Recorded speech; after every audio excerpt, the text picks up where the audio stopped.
सभी को नमस्कार। ऑनलाइन क्लासेज में आप सभी का स्वागत है। आज हम 11वीं कक्षा आरोह भाग 1 से कवयित्री मीराबाई जी के बारे में पढ़ेंगे और उनके द्वारा रचित पदों की सप्रसंग व्याख्या करेंगे। तो प्यारे बच्चों, ध्यान से सुनें और इसको सामने रखें, लिखें, याद करें। तो सबसे पहले हम मीराबाई के जीवन परिचय से अवगत होंगे, जिसको आपने लिख लेना है। जीवन परिचय देखिए आप। उनका जन्म 1998 कुड़की नामक गांव में हुआ। मारवाड़ रियासत, ये राजस्थान में पड़ता है। और उनकी मृत्यु की अगर बात करें 1546 में हुई। आपने याद रखना है। मीरा की प्रमुख रचनाएं मीरा पदावली, नरसिंह मोहरो, ये इनकी राजस्थानी भाषा में मीराबाई की महत्वपूर्ण रचनाएं हैं। इनके बारे में अगर मैं बताऊं, मीरा जो है राठौर रतन सिंह की इकलौती पुत्री थी। बाल्यकाल से ही श्री कृष्ण की अनन्य भक्त रही है। उनका मन श्री कृष्ण के प्रति जो है प्रेम से भरा था। इनका विवाह महाराणा राणा सांगा, जो राजस्थान में राजा हुआ करते थे, उनके पुत्र भोजराज से इनका विवाह हुआ। लेकिन दुर्भाग्य से इनके पति की मृत्यु हो जाती है। विधवा मीरा का मन जो है राजघराने की चहल पहल में नहीं रमता। इस कारण मीरा जो है मंदिरों में जाना शुरू कर देती है और श्री कृष्ण के प्रति अनन्य भक्ति में जुट जाती है। ऐसे में मीरा अपने भक्ति मार्ग से इतनी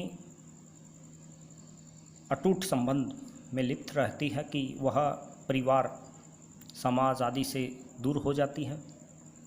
इस कारण से कई बार उनको मारने की कोशिश भी की गई। राजघराने की जो है बात थी, तो इस प्रकार से फिर भी वह श्री कृष्ण के प्रति अपने प्रेम को ऐसे ही प्रकट करती रही और निश्चिंत होकर बिना किसी डर के उन्होंने श्री कृष्ण की पूजा की। इसी प्रकार हम कह सकते हैं मीराबाई की जो रचनाएं हैं वो श्री कृष्ण के प्रेम के संबंध में अटूट माधुर्यपूर्ण भक्ति प्रकट करने वाली हैं। अब देखिए, इनके जन्म के बारे में, इनकी जीवनी के बारे में आपने सुना,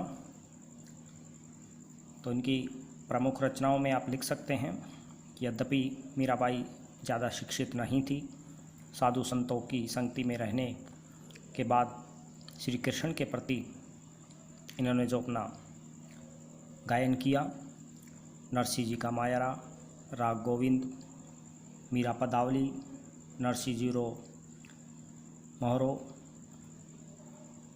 सोरठा छंदों में इन्होंने रचनाएं की हैं।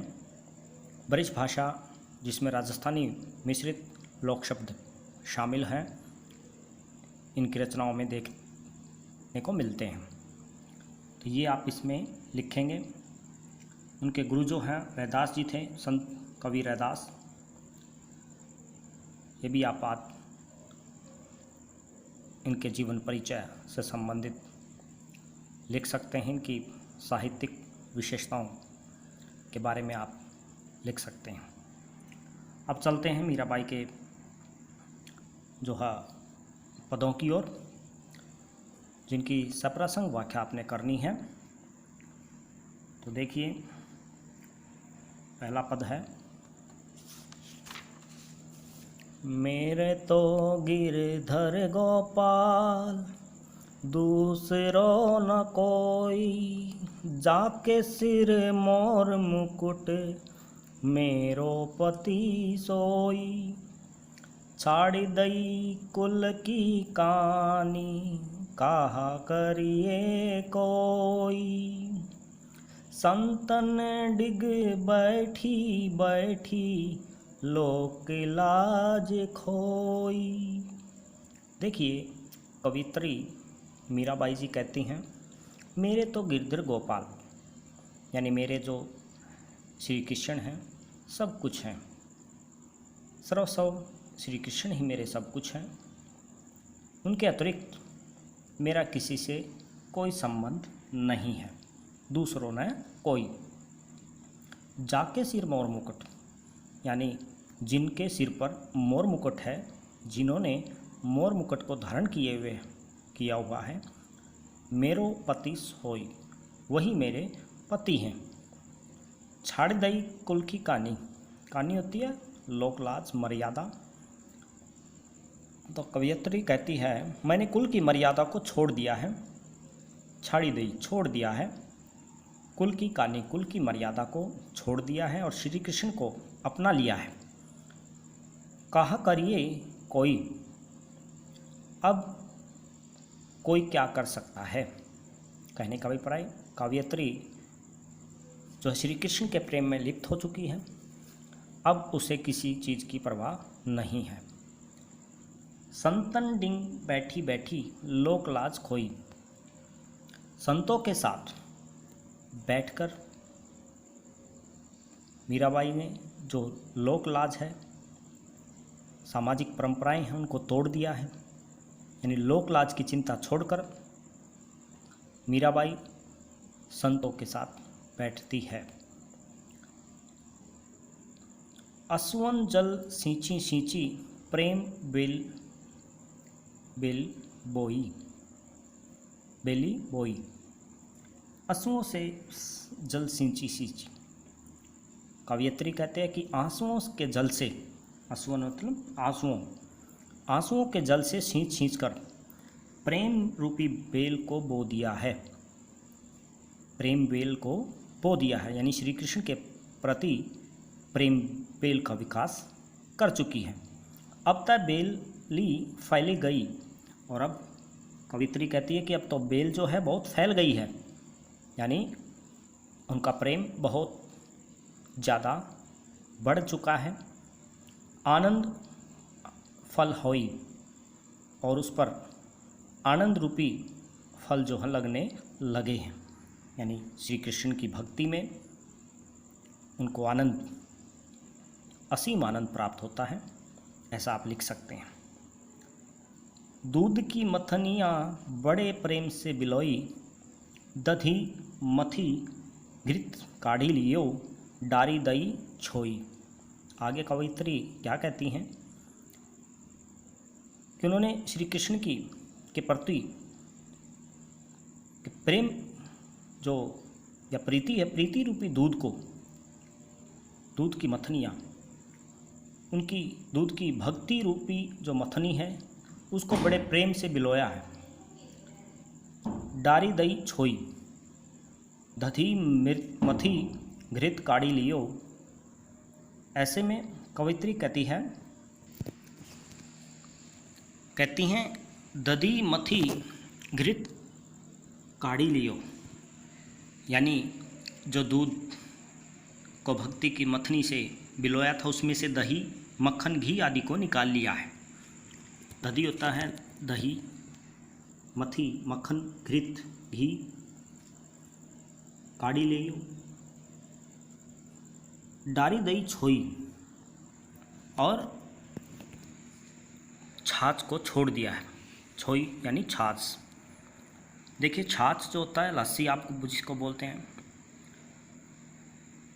दूध जब बिलोया जाता है उसमें से दही, मक्खन, घृत जो महत्वपूर्ण होते हैं उनको निकाल दिया जाता है। जो ज़्यादा आप कह सकते हैं ज़्यादा महत्वपूर्ण है, ज़्यादा महंगे हैं, छोई जो है उसको अलग कर दिया जाता है। तो कहने का अभिप्राय, कवयित्री मीराबाई जी कहती हैं कि जो श्री कृष्ण के प्रेम की जो उन्होंने मथनी किया, प्रेम को जो बिलोया, उसमें से जो बहुत ही प्रिय था वो उन्होंने रख लिया है, और जो छोड़ने योग्य था उन्होंने सब कुछ त्याग दिया है। यानी अपनी प्रेम और भक्ति को, श्री कृष्ण के प्रति जो प्रेम और भक्ति थी उसको अपने पास रखा है और बाकी सब कुछ त्याग दिया है। भगत देखी राजी हुई, जगत देखी रोई।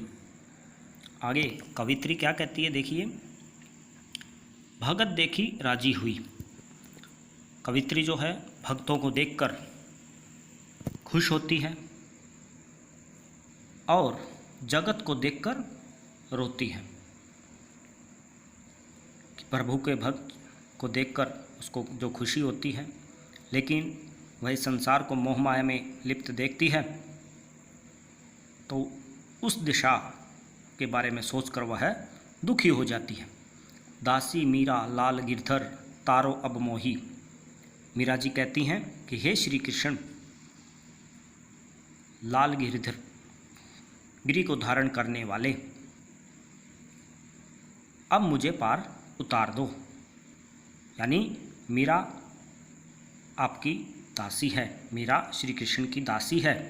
मीरा कृष्ण से अपने उद्धार की बात करती है कि अब इस संसार से उनका उद्धार कर दो। तो ये आप लिख सकते हैं सप्रसंग व्याख्या। आगे चलते हैं।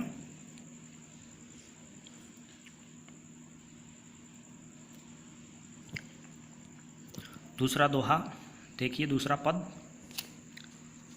पग घुंघरू बांधी मीरा नाची, मैं तो मेरे नारायण सु आपई हो गई साची।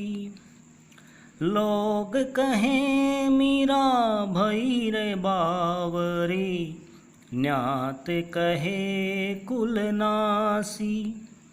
विष का प्याला राणा भेजा, पीवत मीरा हासी। मीरा के प्रभु गिरधर नागर, सहज मिले अविनाशी। सहज मिले अविनाशी। तो दूसरा जो पद है, द्वितीय जो पद है, कवयित्री मीराबाई द्वारा रचित श्री कृष्ण के प्रेम के प्रति अपनी आस्था, अपनी भावना को प्रकट करती हुई किस प्रकार से संसार से लड़ती है और श्री कृष्ण के प्रेम को नहीं छोड़ पाती, कि भक्ति भावना का परिचय कवित्री ने यहाँ दिया है। ये प्रसंग में आप लिख सकते हैं। तो देखिए व्याख्या करेंगे। पग घुंघरू बांधी मीरा नाची। मीरा श्री कृष्ण की इतनी अच्छी भक्त हो गई है कि वह अपने पैरों में, अपने पाँवों में पग घुंघरू, पैरों में घुंघरू बांधकर नाची, नाचने लग जाती। यानी भक्ति में इतनी लीन है कि वह श्री कृष्ण के लिए नाचती है। मैं तो मेरे नारायण सू। श्री कृष्ण के लिए मीरा जी कहती है कि अपने नारायण यानी श्री कृष्ण के सामने प्रेम और भक्ति का प्रदर्शन वह कर रही है। आप ही हो गई साची, और ऐसे में वह अपने आप ही सच्ची हो गई है। यानी श्री कृष्ण की भक्ति या प्रेम में इतनी लिप्त है कि वह बिल्कुल शुद्ध सच्ची हो गई है। लोग कहें मीरा भवन बावरी, बावरी होता है पागल। लोग कहते हैं कि मीरा जी जो है पागल हो गई हैं। यानी मीरा के जो आचरण है, मीरा के व्यवहार से लोग अचंभित हैं और कहते हैं कि मीरा पागल हो गई है, बावली हो गई है। न्यात कहे कुल नासी, और ऐसे में उनका न्यात यानी उनका कुटुंब उनको कुल नासी, कुल का नाश करने वाली मानता है। यानी सगे संबंधी, न्यात होता है कुटुंब, जो हमारा कुणबा भी कह सकते हैं आप।